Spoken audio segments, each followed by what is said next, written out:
you see us. We've got Ron Patrick, we've got Craig Prather, we've got Court Jester, we've got Sailing SV Someday, Darla and Steve. Hold on, Warren I don't think we're live. We are not live, so I am talking to myself. Oh, we're live. Hey, what's up, guys?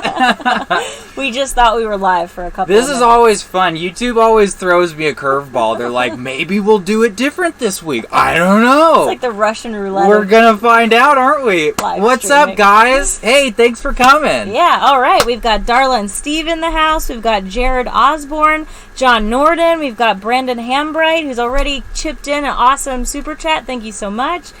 Same thing with Court Jester. We've got 2 Watt, Eric Willens, O Brothers, Josh Green. Try to keep up, bud. Here. I know. Wow, you were doing Chip a killer Johnson. job over there. Been practicing. Trevor Evans, what's up, Trevor? Eric Willens, O Brothers, Josh Green, Michael Sora, Patrick Ward, Chris Kerr, Ken Masters, Rob Tappan, Sailing Therese Way, yeah, Lucky Lucy Dog, we Bob got Smith, American Explorer, Sailing Crackerjack, nice name. Jamie Joyez, Sailing Crackerjack, there you go. Hamster Stone from New Zealand, what's up, Hamster Stone? Dave Richmond says, hey, Minnie Cooper, Did Aaron you say Horton. Daniel Oliver? Oh, Daniel What's Oliver. up, Daniel? How's it going? How and are you, Trevor man? Evans is here in the house, too. Yeah. Let's see, do a couple more. Joshua Koski. We got so many people with us tonight. Brian This is so cool. Autry, Minnie Cooper, Haley Hawk, Stephen James. I already said hello to Stephen. Michael Williams, Wes Collin. Chris B. Minnie Cooper, Fish and Chips. What's up, Fish and Chips? Hey, yeah, where are you guys joining us from? We are still in Bocas del Toro, Panama. We are in the marina where we got a lot of our boat projects done, so we are actually going to go sailing tomorrow with our new sails and our new roller furler. Yeah, so tomorrow is the first day of the rest of our lives. I'm so excited. Yeah, I'm very much over having to do Hank on sails on Atticus, and so the furler is up. The new sail from Precision Sails is in place. Mm-hmm. We tested our other sails that go onto our removable Solent stay today. So all really exciting stuff. Mm-hmm. How about you guys out there? Of you who are sailors, do you have a Hank-on sail configuration, or do you have a roller furl? Dang. Roller furler, and what are your thoughts? Because we found, whenever we were talking to people who have roller furlers about switching over to a roller furler, they were always like, oh man, you gotta go Hank-on. And we had been sailing for the last 5 years with Hank-on head sails, and we're like, are we missing something? Like, it is a big bitch to, like, go up on the foredeck and change the sails out every time the wind changes. Yeah. Man, Desiree coming out with the B word. Good work, buddy. Speaking of, what's our drinking game word tonight? I think one of them has to be bitch, but it's not going to happen a lot. I'm sorry, definitely guys. not going to say that again. We can name our dinghy Little Bitch. Nah, that's too strong. Yeah, you had to whisper it. I know, Little Bitch. We should call it Little... Yeah, so we're still, the whole what to name the dinghy thing is still going on. Yeah. So if you guys feel strongly about something, let us know. Probably not going to do Little Bitch, but we'll see. I really like it. Yeah, Sea City Life says Deuce. See, so I like Deuce, but somebody isn't as into the Deuce. I'm not going to name names, but it's someone else that's a main character in Sailing Project Atticus. So, you know, I don't know. There's a roadblock, and we're not sure what we're going to do about it. Yeah. Yeah. Anyways, thanks for joining us tonight. We are going to take as many questions as we can. We're going to talk a little bit about what's on our roster going forward. So right now, we are getting really excited because we went through our project list, and we're really comfortable with where Atticus is right now, and with the state of kind of border openings for cruisers in the South Pacific. So we are going to shoot for crossing the Pacific this year. We didn't want to go there yet mentally. I didn't want to like commit to that because I didn't want to be disappointed, and you know, who knew what the world would be like around this time last year. So, but we're getting excited about it. So yeah. Yeah, so basically, yeah, as Desiree was saying, the border openings have been the biggest thing. So we just weren't sure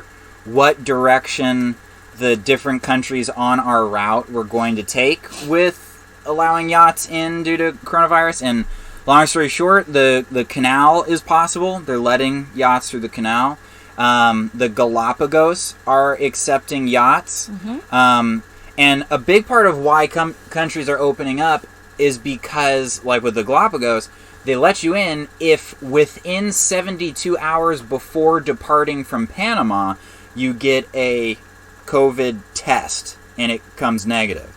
So within 72 hours, take that test, comes negative, then you can leave for the Galapagos. And if your weather window kind of goes away and it's been 72 hours since you took it, you got to retake it. So, it's one more thing to do, but a lot of countries are starting to follow that rule. Mm-hmm. And even though a lot of places don't have many commercial flights going in and out of the country, they're still allowing people to get in if they can get in on their own. And so yachts being a good, Mm-hmm. way for that to happen. Mm-hmm. Oh, I forgot about the hat. About the hat. Desiree was probably happy I forgot.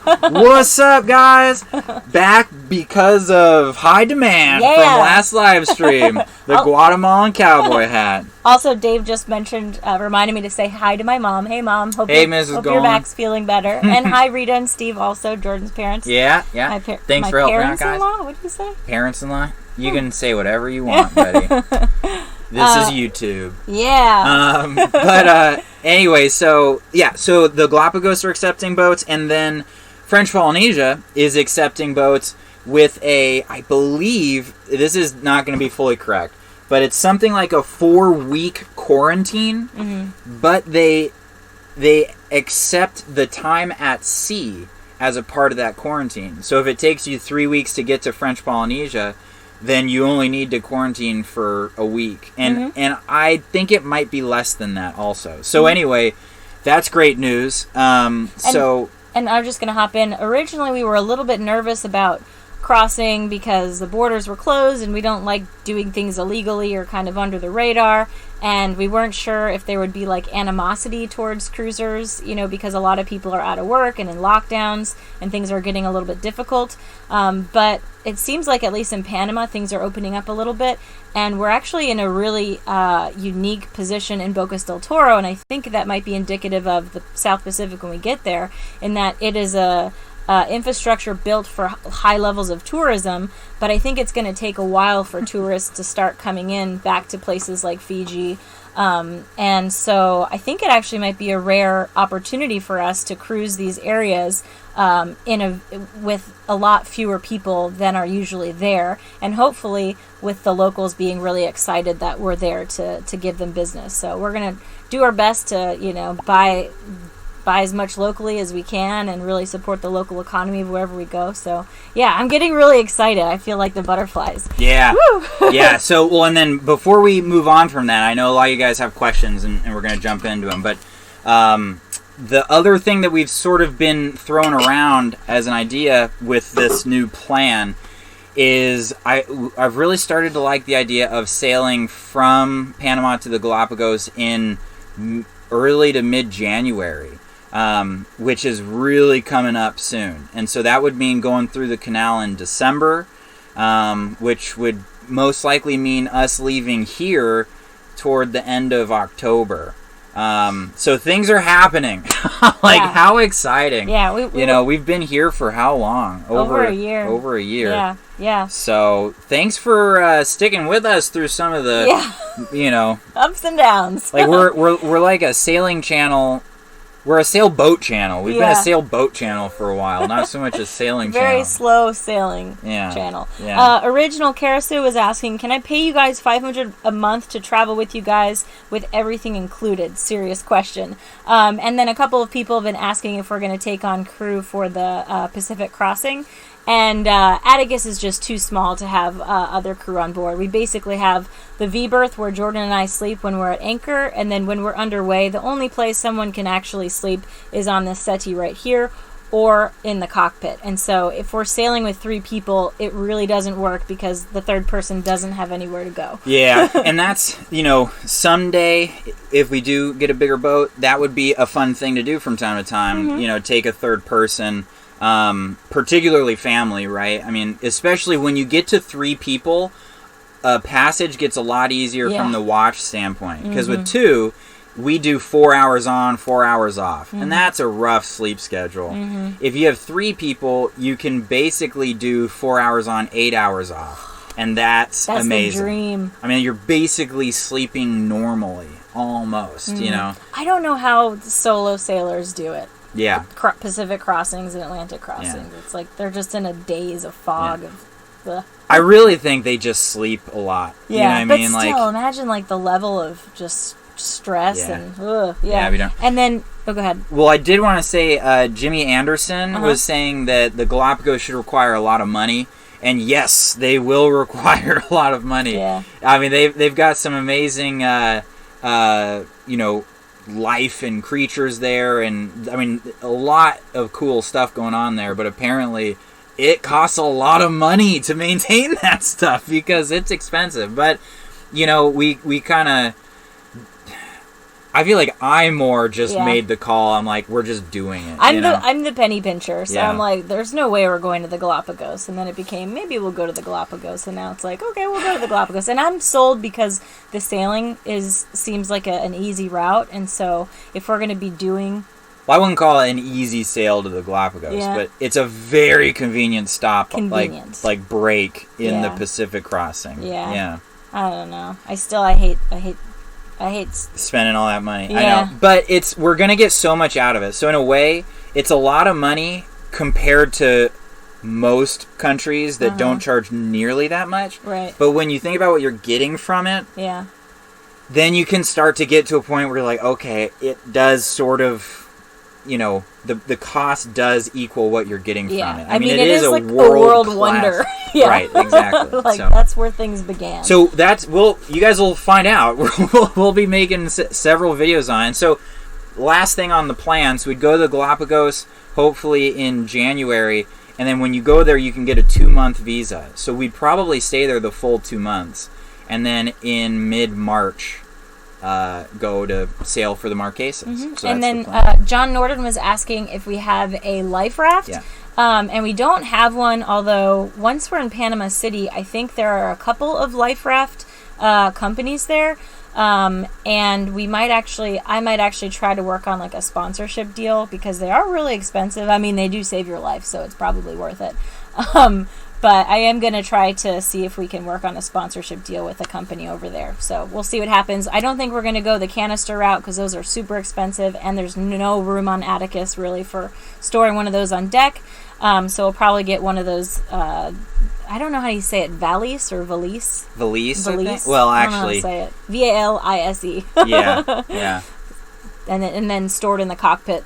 Really easily accessible. So yeah. And then James Porter is asking how much does it cost to go to the Galapagos, and I don't have the numbers offhand at the moment, but I mean it was going to be something on the order of, oh boy, it's somewhere around $2,000, somewhere around that, and that's for the 2 of us, and then like all the weird things associated with it. I could be off, but that's off the top of my head. And I'm sorry to do that to you guys, but I was looking, a friend of a friend sent us what they just had to pay to get in. And I just remember looking at the numbers and thinking like, all right, it's a lot, but we can do it, Again, and let me just add one more, well, now I'm getting repetitive, but it's the ecological element plus the convenience stop because it's a week from Panama. And so if you don't stop in the Galapagos, you're talking about instead of a 3-week Pacific crossing, it's now a 4-week Pacific crossing. I mean, that's a lot of time. That's a lot of time at sea. So want to do some quick super chat thank yous. We've got CB Can Do. We've got Fish and Chips. We've got John Marley. He says, hello from the Marleys. We've got Anthony DeBacco. He says, me and my wife have missed you guys for the past few weeks, and she loves how you two call each other buddy. Ah, thank you. We've got Dave Wasserman, James Hoiby. He's saying, shorten the name to Little B. That could work. SV Delightful. We've got Jim Ulmer. Thank you so much for joining us. Hey, Jim. We've got Meg Abbott from Georgia. We've got Seldom Seen. Tom Ozy. We've got the O Brothers. We've got Bob Stuth. And then Chippy. He says, wife and I love you guys. Happy sailing. Hope to see you on the water sometime. We've got Alan Davis. Tim Herzog. Thank you so much. Rob Robnett. Bill Shea. Let's see if we have any more questions. Well, just a couple. First of all, it's Valise, according to Good and Green. Thank you, Good and Green. Valise. And we got a couple, people are all over the place on whether we should go to the Galapagos. Some people are saying, Ward Johnson is saying 2K, no, not a chance. I know, that's kind of where I am. And then you've got, Court Jesters saying, screw it, why not? And then Timothy, or who was it? Shoot, somebody was just saying that it's like the cost of flying there, which is an interesting point, Maybe we right? can just do that some other time in our life when we've. Oh yeah, Chris Spickerman is saying 2K is like airfare for the two of you to the Galapagos. So I mean that's a great way to look at it. And then finally there was Timothy Maimone was saying 2K, what's included? And not very much. they won't shoot at you when you try to enter into the country, and beyond that, because even I don't think you get almost anything. Because even there's 3 islands that you can go to with your boat. Okay, that's what it is. You pay that money, and you're able to go to 3 ports that are on 3 different islands. Then if you want to go to any of the other islands, from what I read, you can take your boat to other islands, but you have to pay an additional fee. And these are the islands with no development, right? So these are the ones that really have a lot of cool stuff going on. You can go to those islands, you pay an additional fee, and you have to have a tour guide on your boat. Yeah. And you have to pay them. Ugh. And so that's a whole nother thing. Or you can join a tour group, which with coronavirus, I don't know what that would look like or if they're doing it. I mean, I hate to say it, but potentially with coronavirus, the rates for the tour guides would be lower, you know what I mean? Because there's not as much business going on. It's possible. And so either way, it doesn't get you a lot, and you end up having to pay, depending on what kind of touring you want to do of the islands, you end up having to chalk up a little bit more on top of that. So we'll see. I'm just excited, whether we end up there or not, I'm just excited to actually have a goal to actually leave the country and start sailing and resetting our brains into this goal-oriented lifestyle, because it's been a little bit challenging, I'm sure, for a lot of people to not really have a plan on the horizon.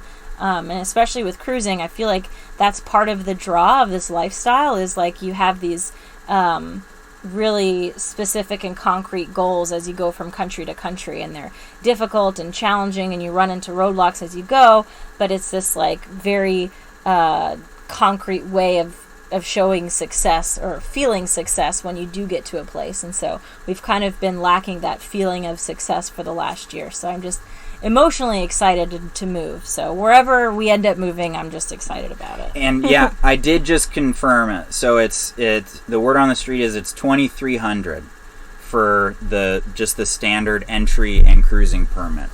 Got it. Okay, I wanted to thank, I just lost where I was. D. Morris, we've got Court Jester again. Emily BH was wondering if there's a place, are there places where you don't have to wear masks and go through testing when you enter into a country? I haven't really heard of a place like that. I'm not really sure. I think maybe. What was the question? Sorry. Well, as far as they're saying, are there places for cruisers to go where you don't have to get testing, you don't have to wear a mask? Like, is there a place where you can just avoid all that? And I don't think, not that I've heard of. Oh, well, boy, every country is different. Yeah. And if you're curious from a country-to-country standpoint, noonsite.org, Yeah. I think it is. Noonsite, Jimmy Cornell's website. That website has the specific information relating to COVID and all that with each country, and as it pertains to yachts. So if you're curious about different regions, different countries, you can check it out there. That's where I've been getting most of my stuff. Are there any countries that are not doing anything about it, like no quarantines, no testing, nothing? I haven't heard of any. Mm-hmm. And then Dr. Mike Merito, I'm probably butchering your last name. Thank you so much. He said, I'd love to ride on Atticus 2.0. Dude, we would too. Once we get there, we'll give you a call. We got Chad S., Jeremy Brown, and then we had another question. Did you have a question you wanted to get to? Well, a lot of people are asking about water makers. So Trevor Evans, and then, gosh, I'm sorry, who was it? Was it Daniel Oliver? Sorry, guys, but multiple. Oh, yeah, Daniel Oliver was asking about small water maker, and yeah, we are back into looking at water makers now, and we haven't committed to anything, but right now, the model that we're looking at is the Spectra Power Survivor, I believe is the name, and we were talking about going with other companies and more efficient models, but the Spectra Power Survivor is the smallest 12-volt water maker that I've found on the market. If you guys have any other models that are smaller, let me know, or that small and cheap, because I just started realizing that we just plain don't have the room to install like a standard sized water maker.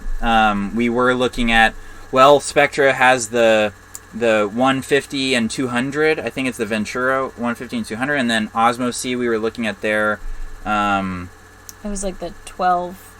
Oh, I forgot. I can't remember. 121S or something like that. Yeah, but like they just have a sort of small boat standard water maker, a lot of these, companies, and they're designed to output somewhere between like 8 to 10 gallons per hour, something like that. And this Power Survivor is a little bit less efficient, which is kind of a bummer, but it's so small. And we can for sure find a spot for it on Atticus, because that was the thing that really was getting me worried and like keeping me up at night. Like, what am I going to do to install this thing on Atticus? And I will say, I know a lot of people tell me that, you can separate a lot of the modules, especially if you build your own.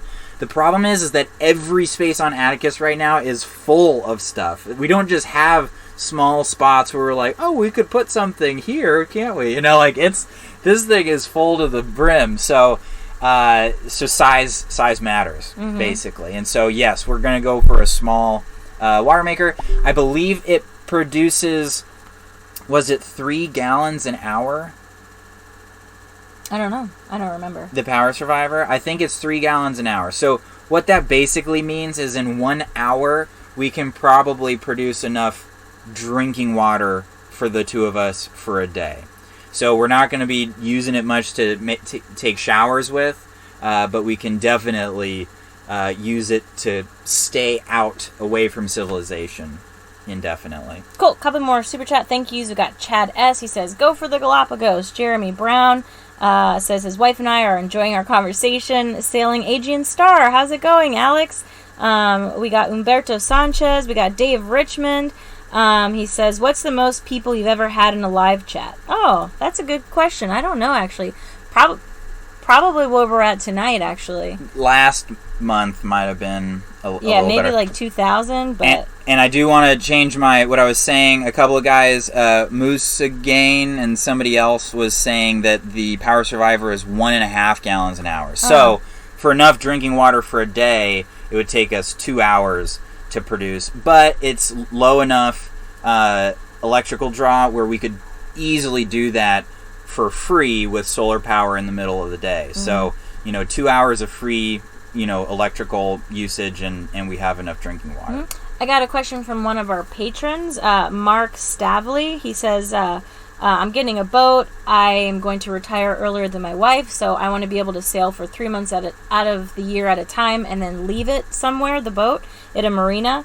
Would you guys feel comfortable leaving Atticus and some of the places you visited for a month or two? And yeah, I would say in the Western Caribbean, there have definitely been marinas that I would be totally down to leave our boat, like Isla Mujeres at Milagro Marina for sure, Ram Marina in Guatemala. Yeah, and it really depends on, was it during hurricane season or not?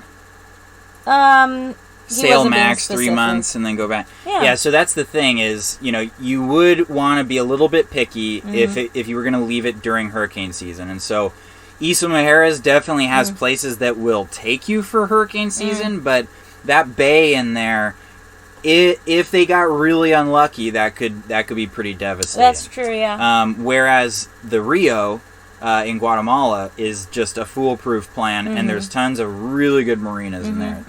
But yeah, to answer the question, for sure, especially if you get somewhere and get to know it for a little while, you won't even need that much time before you can chat with other cruisers and get a sense of where the good/reliable marinas are. So absolutely. Yeah. Also, thank you Carlos Berlanga. He says he loves that the hat is back. Thank you Edward Brocklebank.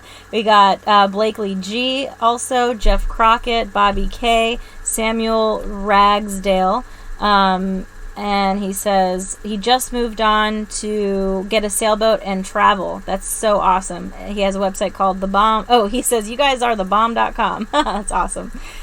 We've got Michael Sora.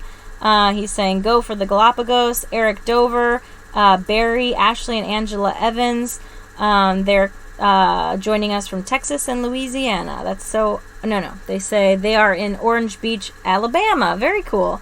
He said, we are sitting on our boat SV Countdown watching y'all. We are praying for the people of Texas and Louisiana. For sure. If you guys are in any of those locations, hope your boats and houses stay safe and you guys stay safe.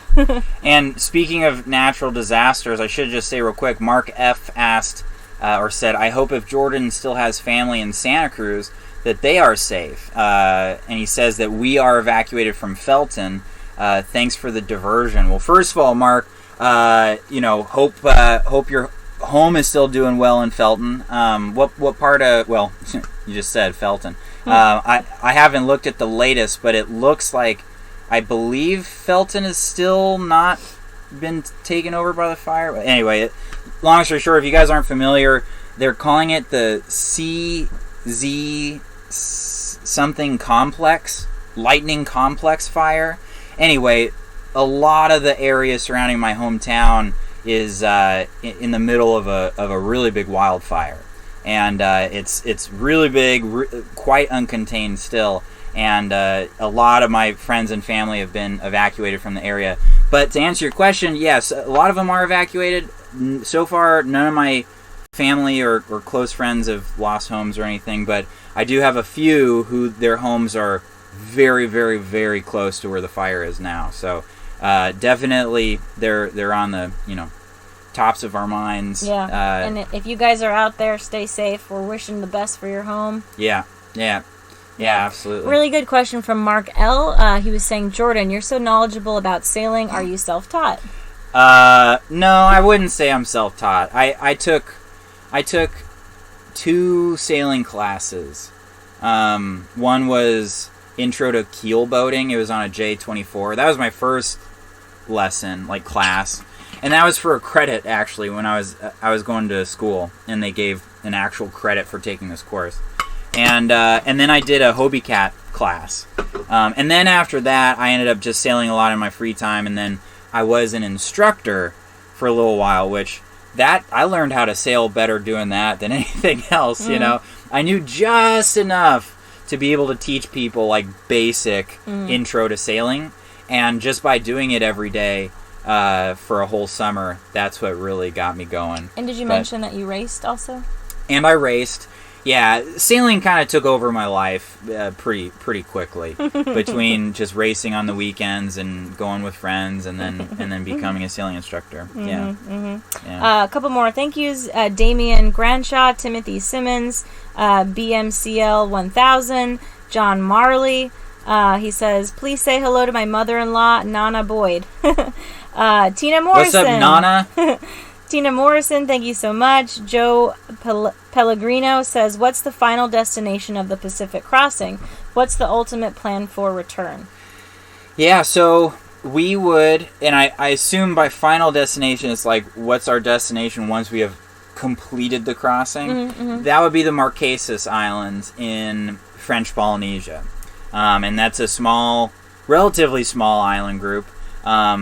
But it is a part of French Polynesia. So, you also have the Tuamotus and the Society Islands where Tahiti is. So, and then he's wondering what's the ultimate plan for return?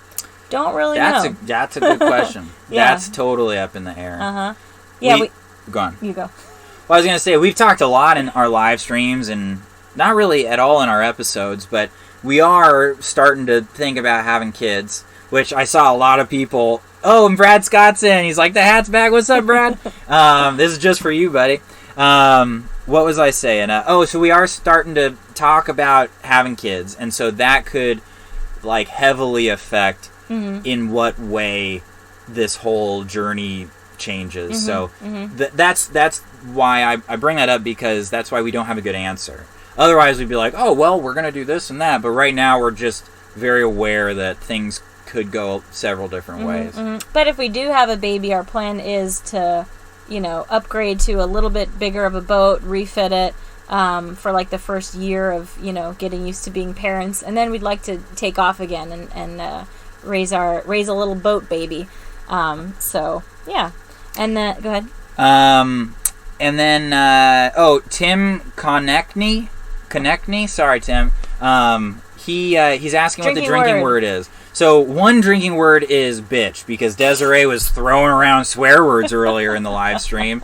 I tell you, man, she's like a freaking sailor over here. Yeah. So that's one. So everyone that's been playing, that's the first time that we've used it. Extrusion is always one. As usual, extrusion, that hasn't happened yet. That hasn't come in. Any Although other? This next episode, I think there's 7 extrusions in it, so get your shots Yeah, ready. that's true, actually. Yeah, this next episode we install the furler, and there's a lot of extrusion. There's a lot of extrusions happening. Right. Oh, how about episode. Pacific? Let's have the Pacific be... the Pacific? Pacific is a... Pacific. Pacific? Yeah, Pacific. Specifically Pacific. Pacific. Pacifically passive. Now somebody is drunk off their ass. All right. All right, we've got SV Next Horizon. Thanks for watching our show. Arctic Ape says, if you're ever on your way to Alaska, let me know. I'll show you around. That would be epic. H2O Dog 1 says, life is short. Enjoy. Ocala FL fan. Nice. Enjoy Florida over there. It's beautiful. Neil Haldar says, patron here. Hello to you both from Marin, California. Oh, nice. A little smoky today. Hearts and prayers are to those affected. For sure. Thanks so much. Oh, also, I'm going to get ready for our first giveaway. So you guys chat, get some questions, and I'm going to be figuring out who our first giveaway winner is. Yeah, so we're going to have a giveaway now and at the end? At the end, we'll do trivia. Okay, we are going to do trivia at the end, so definitely stick around. So we've got Lil Biscuit says, would you guys ever consider switching to an electric motor / setup and get rid of the diesel? And I would definitely consider it at some point. I've kind of mentioned this in the past that I think that with technology and the price of diesel and just the price of batteries, the capacity of batteries, I still feel like diesel is the way for us. So even if we were to get a new boat tomorrow, I'd probably still want it to be a diesel. But I don't think it's going to be that way for all that much longer. I think that with a relatively small increase in battery capacity and storage technology, as well as potentially some increases in actual solar harvesting, solar energy harvesting, I think we would be at a point where I'd be pretty stoked to switch over to an electric engine. But I just, when it comes to us, I don't have I don't feel a need to be on the forefront of that. I want to jump in once I feel like the actual, the benefits outweigh the costs, so to speak. And so you can definitely do an electric engine, but we motor quite a bit. We really like motoring, in really protected waters where there's not a lot of wind, or checking out different anchorages every other day. Going up rivers. There's all kinds of situations where I feel like a solid motor that can motor for quite a while really adds to the adventures that we have. Now that said, if you sail a lot, and I think sailing UMA is the perfect example. Like, they sail all the time, and if you're sailing all the time and that's the goal, then I think electric engines make a lot of sense, because they're not motoring all that much every day. And now with their new setup, they can motor quite a while. The only problem is that they could motor quite a while for one day, but then they're going to need to recharge, and whether that be recharge at a marina or let the solar panels recharge their bank over the course of a few days, it's a little bit of a different approach. And so where we're at, diesel's still our preferred, mode of alternative transportation. Also, what's up, Stephanie Klein? She's wearing her t-shirt right now. You're awesome. Nice. And speaking of t-shirts and merch, the winner of our drawing is John Marley. Nana brought you good luck. John Marley, is the winner of... What did he win? So you can go to our merch store, which is in the link below, and just pick out any item that you'd like. And if you email me at des@projectatticus.com with your address, size, and color that you want, of whatever you want, I will get back to you, and you will enjoy your new swag item. Cool. All right, so let's see here. What do we got? One thing, Timothy Simmons was saying, I heard you need to have your hull cleaned before entering the Galapagos. And yes, that is correct. There's definitely a procedure that you have to go through. And I think one way you can do it is to have it cleaned in Panama, and then you get some sort of like a signed document saying that you got it cleaned on a certain day. And if you do that more or less right before you sail, then you're good. That's one of the many details that we have a vague notion of, and we don't know exactly what we need to do and exactly when. And so that's something that we're actually getting started on now, is we've started looking at, what does it take to get a extended visa for French Polynesia, for instance. Because your normal visa into French Polynesia is for 3 months. And it would be nice to maybe have it for 6 months. And just looking into it, Jordan's passport is expiring soon, and so we need to do that over the mail, and they need possession of his passport for 3 weeks.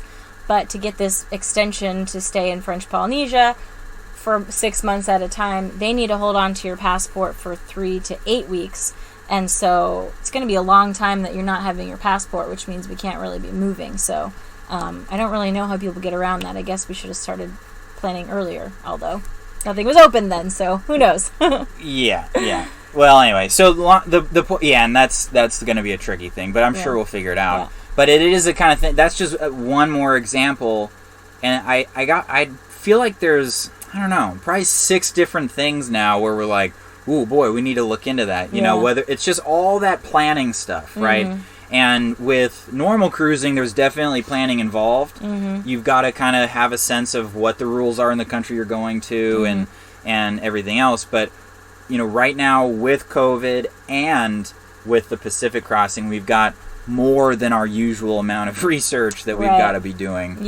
But so that'll be fun. It's not as hard as it might have been back in the day, though, because with websites like Noonsite, it's actually crazy easy how quick you can get information like that. I do a lot of our paperwork, and Noonsight is... It's easy. Yeah. Don't worry about it. I do all of our paperwork. And Noonsight is good, but it's not always most current. And a lot of times they tell you, like, everything that you're supposed to do, but it turns out you have to do like a fraction of that. So if you're following Noonsight's rules or whatever people are saying, a lot of times it's outdated and like way overkill of what you actually need to do. So it is kind of, we'll see how it goes. Yeah, and well, okay, sorry. I said yeah as if this relates to what you're saying. I'm like so into this. I'm like reading, and I hear you stop talking. I'm like, yeah, exactly. Wait, what did she just say? Sorry, guy. Yeah, and like she's saying. Anyway, Lance Johnson was saying, Jordan, mechanically, how do you prep for the Pacific? Good question. Specifically, he's asking mechanically, and I think the main thing is spare parts. And I was so nervous about spare parts when we left the United States. Yeah. Do you remember? Yeah. I had 3 different sort of cruising tomes. 2 of my favorite. One is The Voyager's Handbook by Beth Leonard, and then the other is the Cruiser's Handbook, I think, by Nigel Calder. I think that's what it's called. Anyway, they just have like chapters on just about everything that you could imagine, and a big part of it is spare parts. And oh my God, you're on the verge of leaving, and you've got this million things in your mind that you need to do, whether it be boat projects or just everything you can imagine, right?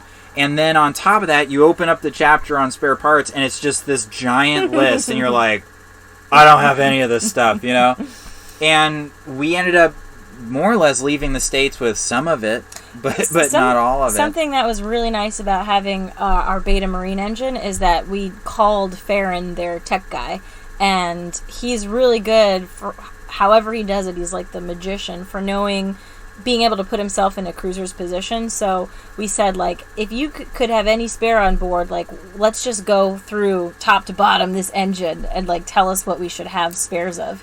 And that was almost foolproof. There have been a couple of things, like a couple of gaskets and... Well, and I would even argue that it wasn't foolproof, right? And it's not Farron's fault. It's just that if you're not actively cruising, you just don't know the things you're going to need. And so my point really was that what I did mechanically to prepare for the Pacific was what we did over the past 3 or 4 years, which is every time that something broke, and I'm like, this is probably going to happen again. Then I would get another one, Or if I was fixing something and I realized there was this other thing that might break. I mean, it was just a process of learning what I probably would need, or things that would probably or potentially break, or things that there's a low chance of it breaking, but if it did, it'd be a real bummer, right? Like, we have a spare starter motor on the boat, which I'm not so sure if that was necessary, but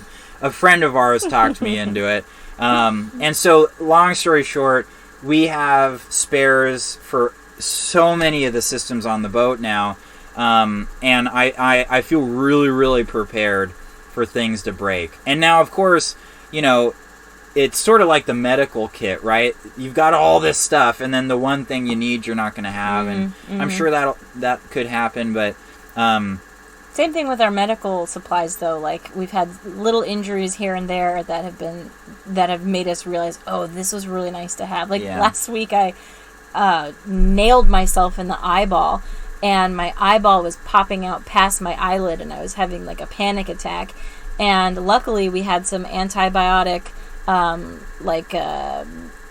numbing eye drops, and so it healed up in a couple of days. So you would never think to bring something like that on board, but I'm really glad that we had that. But it was a fluke that we had it, because I had cut my eye randomly a couple of years ago. Yeah. But, and another thing that I just briefly add to the spares is, tools and just random parts. So I'll give you an example. We had to just swap out our batteries the other day. Our old ones were just on they were on their last legs, and we got new ones in, replaced them. Well, long story short, one of the terminals, the studs that a wire had to connect to was a different size, and so I needed a different size ring terminal. And I'm like, oh, great. And I thought, wait, no, I have everything I need to change that. And so I went in my electrical bag and found the right ring terminal and the crimping tool and the cut. I mean, everything. And I had it done and fixed in, a couple minutes. Mm-hmm. And so it's just that sort of thing. And it's not like the tough part about starting cruising is when you look at that list of all the things you need, it's so overwhelming. And that's almost why my biggest advice to people starting out is start out in a way where you are still connected to civilization. Go cruising somewhere where you can order things and get things shipped in. You know what I mean? Mm-hmm, mm-hmm. Because it's just going to take some time mm-hmm. before you kind of are prepared to fix most things on the boat. You know? It's a learning curve, like everything with cruising. Yeah. What's up, Max and Jennifer? Also, Captain Happy was asking, what is your favorite meal when you're down to your non-perishables? And I would say having garbanzos on board are just like a lifesaver. So my favorite meal is, if you look up, it's called the stew, and it's like this famous chickpea recipe. But it's basically just onions, turmeric, olive oil, and like hot sauce and garbanzos, and that with some rice is pretty awesome. I mean, we when we were in Cuba, we ate that a lot. You can definitely get sick of it after a while, but it's, as non-perishable food goes, it's really, really good. And I also bring it to a lot of potlucks that we go to. It's always a crowd pleaser, and it's super easy to make. And then Chris Speckerman was asking, aside from the technical aspects of the crossing, how do you prep for the voyage? We're gonna do a couple of man overboard drills soon. We're gonna have like a refresher sailing course for me, because it's been about a year since we've been actively sailing, and so mm-hmm. I'm a little bit rusty. Mm-hmm. And then just basically I want to work on our storage for our food, because right now we have enough food to like live comfortably in Atticus without food just out for like 2 weeks. So I want to increase that to like 6 weeks without just having bags of food out on our settees. Anything else you can think of? Obviously the water maker. Yeah, and I mean, so much of it at this point is done. Yeah, mm-hmm. the water maker would be a big one. Mm-hmm. But yeah, so figuring out how to get enough water and food on the boat is going to be really the biggest challenge. Mm-hmm. But most of the like hardcore stuff, like getting the rig ready, that's all done. Getting our sail plan ready, that's all done. So now, the research, and it's not a small thing, right? So we were talking about researching documents and legal things that you need to do for visas and everything else. Mm-hmm. But on top of that, there's making sure that we have all the cruising guides that we're going to need. That's something I'm working on right now. Mm-hmm. And cruising guides are not created equally. Mm-hmm. Like, some cruising guides suck terribly, and some are just insanely helpful. Mm-hmm. And it's funny because when you're planning, you do some research and you're like, looks like there's 3 guides for this area, let's just buy this one. And you get it, and then you show up in the place and you're like, oh, that's a piece of crap. You need this one. This one's the one that everyone uses. And you don't really know that until you're there, unless you do a lot of research. And the internet's great for that. And so I've been looking at a lot of blogs mm-hmm. and a lot of like articles online that not only talk about the different areas and what to see and what not to see, blah, blah, blah, but mm-hmm. also getting their opinion on what cruising guides to get. And mm-hmm, so mm-hmm. I'm compiling a list. Mm-hmm. And something I didn't really think about until we started actively cruising a lot was it does take a lot of time to figure out like which anchorages have the best protection and for what interests you have. So like Jordan and I are less into being close to town and more into having a protected anchorage that's near like a bunch of spearfishing or dive sites. And so it's, you got to do a lot of research to really find those off the beaten path anchorages. And then beyond that, just figuring out where to free dive. It's relatively easy to figure out where you can snorkel, but not many cruisers actually free dive. So we have to do a lot of research to find places where we can do some spearfishing and free diving. Extra research.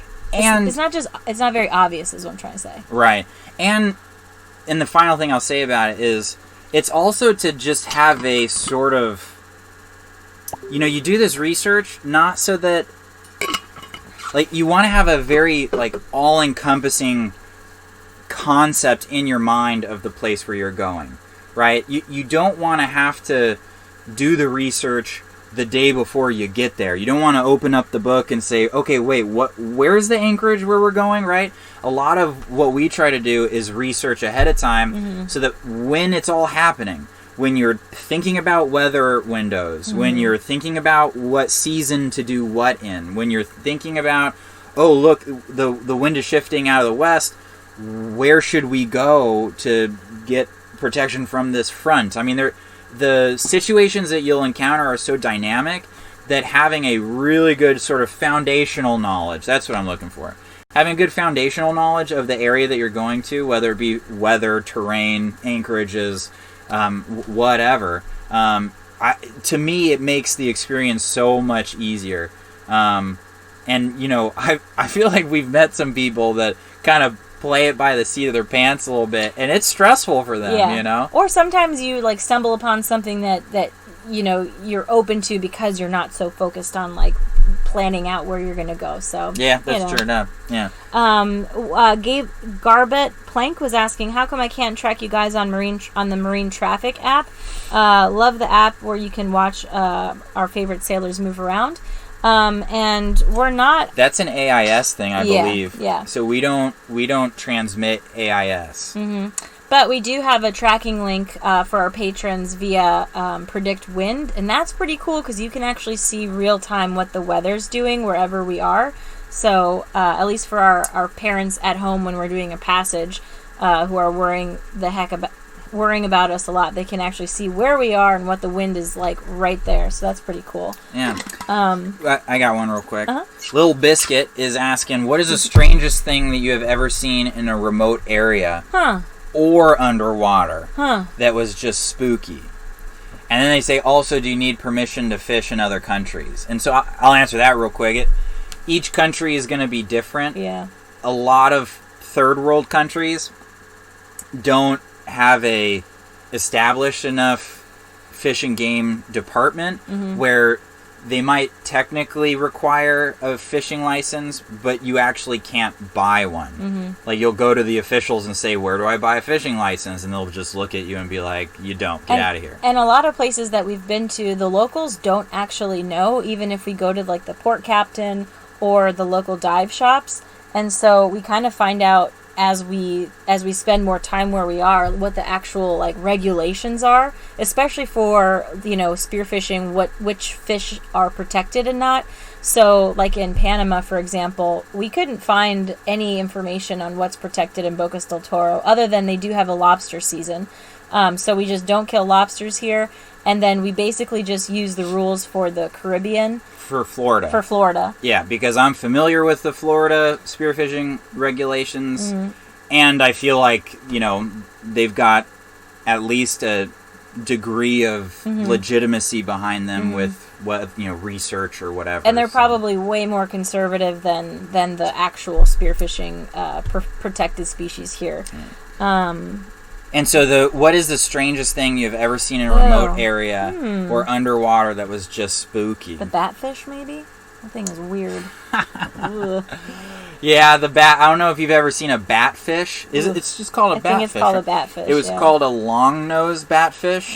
That thing was like a genetic mistake. Look it up. It is ugly as ever. It's like a frog, like turtle fish, and it actually comes out of the water on its little 2 feet at night and eats insects. But it's dude, and it has got a weird nose. It literally looks like it's gonna look up at you and go, kill me. Yeah, it's so gross. Yeah. Yeah. But definitely a weird thing. Yeah. Long-nosed batfish. And then I'd say, but other than that, just spooky. I guess sometimes it's spooky, like when we swim in really murky water and you go down to the bottom and like everything turns into a mush and you're just kind of swimming in like darkness. That's pretty spooky. You just have to get over it. Yeah. I've stopped swimming at night. I won't do that anymore. I'm sure that's very spooky. I mean, this is sort of a cop-out, but I would say when we were sailing past Nicaragua and like we saw one boat heading towards us, and then we saw the boat at night that was kind of heading towards us, and nothing bad happened, you know, but it's funny. Someone said that someone watched our piracy video and they were like, this episode should be called "We Saw a Boat in the Ocean." Yeah. It's like, fair enough, yeah. But I'll tell you one thing. We were not exaggerating the emotions we were expressing at all. I mean, we were just, really concerned, just because if you know that every year, right, there's been a piracy attack in that region. Every year for the last, 8 years. Yeah, not many boats go that way anyways. And we found out later that the very week we were crossing, a boat vanished. Like, we went right over their tracks. Yeah. So, yeah, literally, was it while we were at sea he went missing? Yeah. In that area. Yeah. Yeah. Ugh. So, yeah, right? I mean, that's actually scary, because they found his EPIRB, but they never found his boat, you know? Yeah, they found the chaleco also, I think. Yeah. It was an oily life jacket that they found. Oily, which I don't know what that's about. Yeah. That's just so sad. Yeah, really sad. And it was right just north of Providencia, the island. And, right along where we went. So, Court Jester was asking, I'm still wondering how you're going to make a video for the long haul across the Pacific. And what we're hoping to do is get ahead on episodes by then so that we'll have a couple of episodes releasing while we're actually crossing the Pacific. And then once we get to a place with internet, just edit away, upload away as quickly as possible. We'll see how it goes, though. Yeah. Yeah. And then C. Wright Kunkel asks, are most sailors armed? If so, do you need to carry a permit? And we have never met sailors that openly said true. that they carried firearms. Yeah. And so, and I think a lot of that is because it legit. So he asks if you need to carry a permit, and you have to have a license for it, I'm sure, but you also generally have to declare it when you enter into a country, and most countries will require that you actually turn it over to customs, and they'll hold it until you leave the country.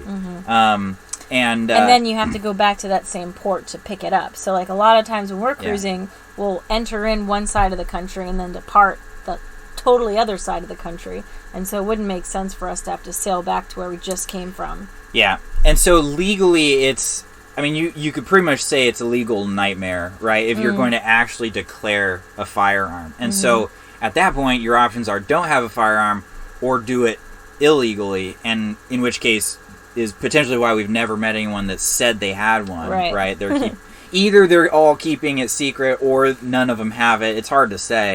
But we've never been boarded by a dog, but that would be the main thing that would keep me from considering doing it on the sly, because all they need to do is come on with a dog. Yeah. And then I don't know much about those dogs, but I imagine they can smell gunpowder pretty easily. I think in some countries the penalty is prison straight Death. away. They will shoot you with that gun on the spot.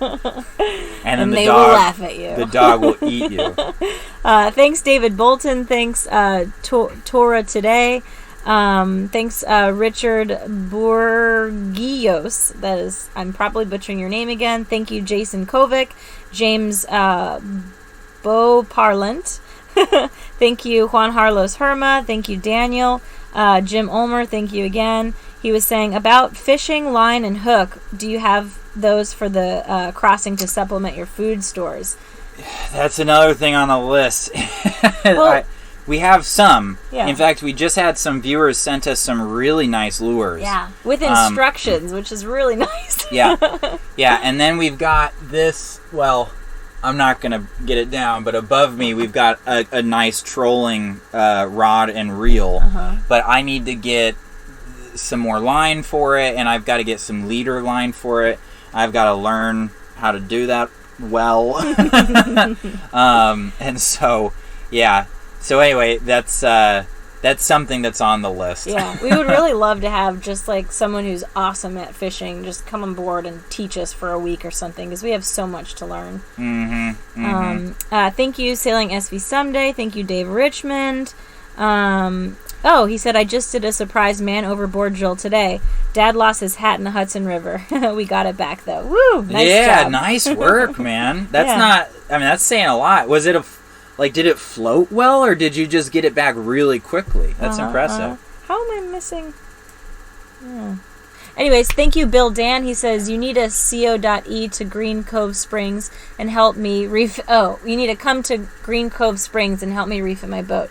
Email before you go to the Philippines. My wife and I can provide you with a place to stay. Oh, that would be awesome. Thanks, Bill. Yeah. I've heard that Green Cove Springs is a cool spot with like a cool cruiser vibe. Yeah. I'd love to get to visit it. Yeah, and what boat projects are you working on right now? And what else do you have on your list? And where do you plan to go once your boat's ready to go? But yeah, thanks a lot, Bill. Yeah.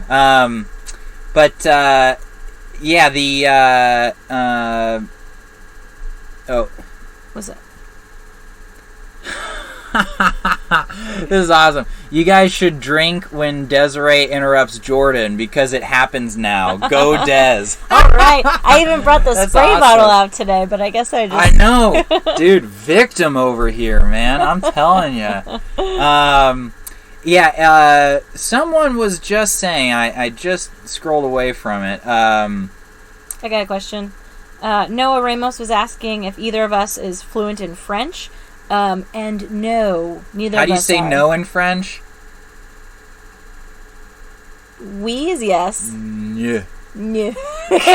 That answers your question, I believe. Does anyone know how to say no in French? Oh my God. Is it just no? I don't know. Yeah.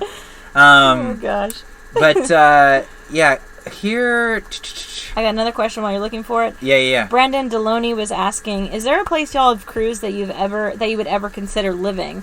And I would definitely say Bocas del Toro. There are some gorgeous properties out here. The free diving, the water's a little bit murky, but you can still get some really good free diving in. And it is a bummer because the fishing isn't as good here as in some places. Well, if you got into sports fishing, line fishing, that's really good. The spear fishing's okay. And the jungle and the sloths, and there's so much to do and see. It's just gorgeous. So it sounds like non. Non. N-O-N. Oh, but don't you say that like... Non. How do you pronounce that? None. Anyway... Because I was doing Duolingo French for a while. And Dave says no. Huh. And Dave does live closer to France than we do. Yeah. I trust Dave, man. Yeah. Oh, gosh. All right. Well, it's trivia time, guys. So, who is ready for our trivia question, which is... When we were sailing in Cuba. Okay, wait, hold on. I'm sorry. You just gotta build this up more because you gotta make it fair. Like, if someone was talking or something, they need to be prepared. So this is the trivia, guys. Trivia question coming up. Are you ready? Get your Atticus hat on, okay? Get your trivia game face on. Nice. Is there something else you want to get on? I don't know. You could get on your question-answering horse and ride into the sunset of winning free merch. Are you prepared for that? Who's ready? Are you straddling that horse? Okay. Ride with me. We're good. Okay. Yeah! So, when we were in Cuba, we had an animal join us on deck, a stray wild animal, and we gave it a nickname. what was the nickname of that animal? Should I say what kind of animal it was? I don't know. Let's see if someone answers. Yeah, so there was an animal that came on to Atticus, and the animal was not invited. No. So we gave it a nickname. Very good, buddy. Okay. Let's see. Oh, somebody says it was a Okay, so here, bird. Daniel Oliver, you see Daniel Oliver? Oh, where is it? No, what did he say? He's right here. Yeah. Oh, that's very close. Okay. Daniel Oliver. So we gave him a nickname. All right, so we've got several. Oh, so close. Okay, Don't say it out loud. All right, there's a lot of people that are super close. Yeah. We're looking for the whole nickname. Tim Anderson, almost nailing it. The whole nickname. Super baby. Like a lot of people are really, really close. Loser Larry. I love it. Okay. Des, bud. Oh, so close. So, the name is the first part of the name is Larry. So everyone that said Larry is correct, and in fact, but there's a phrase that we called him. Yeah. Larry was a part of a larger nickname. Yeah, there's an adjective phrase that's describing him. Well, is that yeah. what it is? Yeah. Desiree with these I love grammar. fancy grammar words. All right, let me go back to thank you. Oh, there we go. Captain Petey got it. Where? Right there. Laid off Larry. Off Larry. Captain Petey. Nice work, man. Petey. That was good. I was wondering, I was like, is this one too difficult? I'm glad. That was a good one. And I'm sorry for everyone that got Larry. You guys nailed it with Larry. I know. That's definitely impressive that you guys remembered that. I think someone even said, Lazy Larry. I was like, that's... I know, it was all so close. But Captain P was... And I'm just going to confirm, but you go ahead and talk. So, Captain Petey, if you can send me an email at des@projectatticus.com. That's DES. At projectatticus.com with what item you'd like from our merch store, what size you wear, your address, and what color you'd like it in. I will get that over to you as soon as possible. Well, and then let's do one for... Who was it that got Larry first? Did I say it was Daniel Oliver? While you're figuring that out. Yeah. Thank you. It's fun one. Thank you, David King, C Eastern Motorcycle Tours. Woo! Thank you, HOB. Thank you, R. Kuris. Thank you, Israel Umbehant. Oh, gosh. Thank you, Reference 583. He says, how much longer are you guys planning to cruise for? Are you ever having kids? We basically plan on cruising until it's not really fun anymore. And we do plan on having a kid hopefully in the next 2 years or so, and we plan to have it be a boat baby. So we might take a year off just to figure out how to be parents and everything and keep it alive. My hat's gotten tighter, and so when I actually push it down, it pulls my eyebrows up. I look like I got a facelift. I'm like, you're looking really good, bud, over there. So sorry to interrupt the answer. No, so I did confirm Daniel Oliver was the first one to get Larry. Pigeon Larry. It was very close. So can we give Daniel Oliver something, please? Yes. Daniel Oliver, send me an email, des@projectatticus.com, with what item you'd like, size, color, and your address. Cool. We'll get that over to you. Nice work to everyone that got Larry, though. Very impressive. Bravo, guys. Woo! You rode that horse of question answering off into the wild blue yonder of trying to win free stuff impressively. James Tesh was asking, will you be in Baltimore at the boat show this year? And for the next year, our goal is just across the Pacific. So we're not planning on leaving Atticus for any extended amount of time. But I hope you do have fun if you end up over there. I did hear that the Annapolis Boat Show is canceled, which is a bummer because I know a lot of people were looking forward to that. So hopefully next year, and maybe we'll be there next year. We'll see. All right. Well, that about wraps it up. Thank you guys so much for joining us tonight. You are freaking awesome. Oh, Tina says I said Larry first. All right, Uh-oh. Tina, send me an email too. des@projectatticus.com. I'll hook you up. I'm going to have to confirm this, Tina. Come on. We're going to get our people on this. She's a patron. She all knows. right. I'm just kidding, Tina. Tina, I love you. Uh-oh. That's for Tina's honor. Okay. All right. Anyways, thank you guys so much for joining us. We are planning on doing another live stream in a month. Thanks for being down to hang out with us. We've dropped down to 2 episodes a month. So in between all of our episodes, we'll either do a Patreon live stream or a YouTube live stream. So if you feel like you haven't got enough of this vibe, consider becoming a patron so you can hop on our next live stream, which will be in a week and a half with our patrons. 2 weeks. Yep. 2 weeks. And yeah, hope you guys have a great week and wish us luck tomorrow as we sail for the first time in a long time. Hopefully nothing blows out. Yeah, we're going to try the new furler, which is exciting. Oh my gosh. Yeah, I'm so amped. Yeah. Like, I'm just going to be like...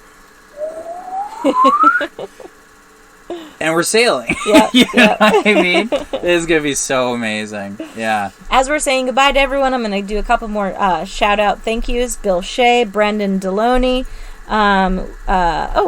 I think I'm all caught up. James Tesh, Jake Pillimer.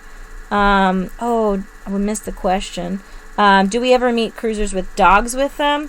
And yes, we've met a lot of people with dogs, and it's very difficult for me because I freaking love dogs. But of the people that we've met, especially in places like Panama where there aren't a lot of beaches and there's a lot of mangrove islands, it is a little bit challenging to find a place where you can take your dog ashore to do their business. That's the main bummer, is just that there are so many parts of, especially the tropical coasts of the world, where there just isn't anywhere to go ashore. And so that's fine if you're a human and you're enjoying snorkeling and spearfishing and exploring, but if you're a dog, it's kind of a bummer. So it really forces you to cruise in a certain way. And a lot of people, if you get your dog or cat from the beginning, you can train them how to do their business on the boat. But I have heard it's a little bit more difficult if you have like an older dog and they're getting into cruising for the first time. It takes a lot more training. But the paperwork can be complicated. But that being said, having a dog is like having another member in your family. So the people that we have met with dogs, they're like, it's definitely worth all the compromises. Yeah, and it's funny though because Trevor Evans says dogs cause quarantine issues too. And in fact, I don't know if you remember, but our friends on Wavelength they had to sneak ashore in Cuba, they had a little dog with them, and they did several funny things. Like they couldn't bring it ashore in was it Grand Cayman? Yeah. So they had to like sneak the dog ashore at night. And then they had to get like the paperwork to go to Cuba, they had to get like a vet to sign off in Honduras, but something happened and they literally had to bribe this vet to just like sign their paperwork. And like I can't remember what it was, but so the point is that it does get you into some tough situations with legal stuff. So. But it's worth it to some people, and if we came onto Atticus with a dog, I would definitely say it's worth it. Yeah, for sure. Warren Dromes, thank you so much. Heather and Vic, you're awesome. Timothy Simmons, you are awesome. Sierra, thank you so much. Paul, Sam Judd, Mark L. Was wondering how long we're planning on staying in the Galapagos, and we're planning on being there for about 2 months. Yeah. Real quick, 2 months. Sailing Crackerjack just said bring another dog on, and that worked for them. Oh, yeah. And that's an interesting point. That could totally, like, alleviate a lot of your issues. Yeah. Thank you, Randolph from Tampa, Florida. Thank you, King and Leslie Dobbins. You're awesome. Thank you, Teresa Calkins. Thank you, Dave Richmond. Thank you, Jack and Cindy Journey. Woo! Thank you, HOB. And Stacy DePaolo. Thank you so much. Sorry it took me a while to get to your thank you. Jacobson Project, Michael Simpkins, Paul Tracy. Woo! And Michelle Feed. Did it! You did it. I did realize that someone was just asking about the giveaway. Yep. HOB. Uh-huh. This was running the whole time. Yeah, we did the giveaway. We did it earlier. Yeah, we did it. Sorry, HOB. You must have missed it. We did a little bit earlier, and the text is still rolling. But you'll have a chance next month to get in on that again, or maybe win the trivia question. So yeah. All right. Well, we better see. We just had another one. Ron Curris say, "When do you draw for the giveaway?" Sorry for the confusion, guys. We did do the giveaway a little early today. No, we did it 8:30. We did it 8:30 or 9:30 your time.